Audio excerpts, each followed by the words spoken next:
At some point in your life, you will realize something uncomfortable. Nobody is coming to save you. Not your parents, not your friends, not the perfect opportunity, and not some future version of you with more motivation. We grow up believing that help will arrive, that someone will notice our struggle, that someone will guide us, that someone will fix it. This belief is a cornerstone of childhood, a comforting blanket woven from parental care, fairy tales, and the innocent assumption that the world is fundamentally designed to catch us when we fall. We learn to associate de-stress with rescue.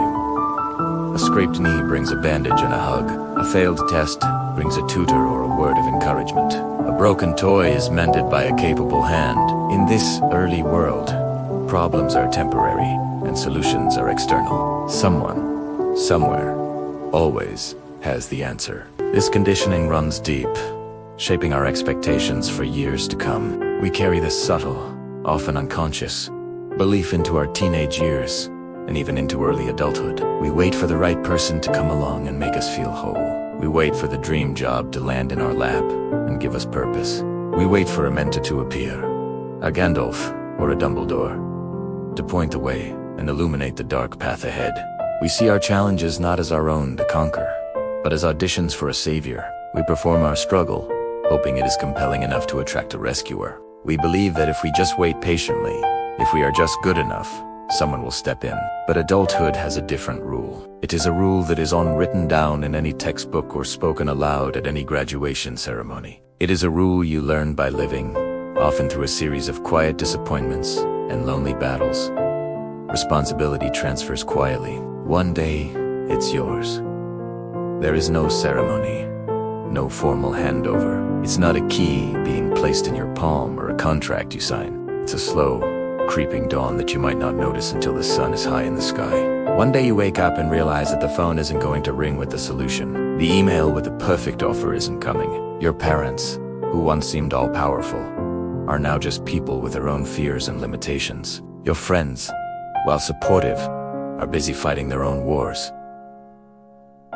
The universe isn't conspiring to lift you up. It is simply and profoundly indifferent. And this truth feels harsh because it removes excuses. It strips away the comforting narrative that you are a victim of circumstance, a passive character in your own story waiting for the plot to advance. The idea that you are simply stuck or unlucky begins to crumble under the weight of this new reality. If there is no cavalry on the horizon, then the fortress is yours to defend or to surrender. The comfortable buffer between you and the consequences of your inaction dissolves. You are standing on the front line, and there is no one beside you to take the first step. This realization can feel like a betrayal. The world you were promised, the one with safety nets and guiding stars, was a beautiful illusion. The truth is colder, starker, and far more demanding. If nobody is coming to save you, then the delay is yours. The avoidance is yours. The decision is yours. Every day you spend waiting for motivation to strike is a day you have chosen to remain stationary. Every uncomfortable conversation you put off is a product of your own reluctance to face friction. Every dream that gathers dust on a shelf will still because you have not picked it up. The responsibility for your own inertia rests squarely on your shoulders. It is a heavy burden, and that is why most people wait. They wait for clarity. They tell themselves, I'll start when I know exactly what to do, not realizing that clarity is not a prerequisite for action, but a result of it. You don't find the path by staring at a map. You find it by taking a step into the woods. They wait for confidence. They believe they need to feel brave before they can act brave. But confidence is not a feeling you acquire. It is a reputation you build with yourself, one courageous act at a time. It is the muscle grown from lifting the weight of your own fear. They wait for permission. They look for a sign from the universe, an approving nod from their peers, or a blessing from an authority figure. They are still the child asking, is it okay if I go play now? They have not yet understood that in the kingdom of their own life, they are the sole monarch. They hold the scepter and the crown. But growth doesn't begin with rescue. It begins with ownership. It begins the moment you stop pointing outward and start looking inward. It is their unglamorous and deeply personal process of taking control of the one thing you can truly command. yourself, this is the pivot upon which your entire life can turn. It is the decision to stop being a spectator and to become the architect. Ownership of your habits. The small, seemingly insignificant choices you make every single day are the building blocks of your future. The extra hour of sleep or the early morning workout. The mindless scroll through social media or the chapter of a book. The easy takeout or the home-cooked meal.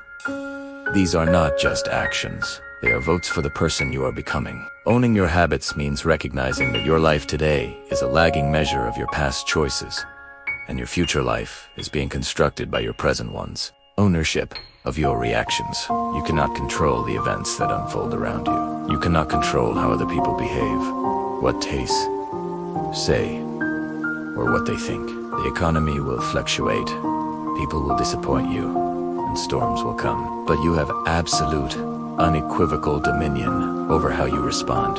You can choose frustration or you can choose resilience. You can choose blame or you can choose learning. You can choose to be shattered by an event or to be forged by it. Your reactions are your power. Ownership of your discipline. Discipline is not about punishment or restriction. It is the ultimate act of self. It is the choice to do what you know you must do, long after the mood you set it in has left. It is the bridge between your goals and your accomplishment.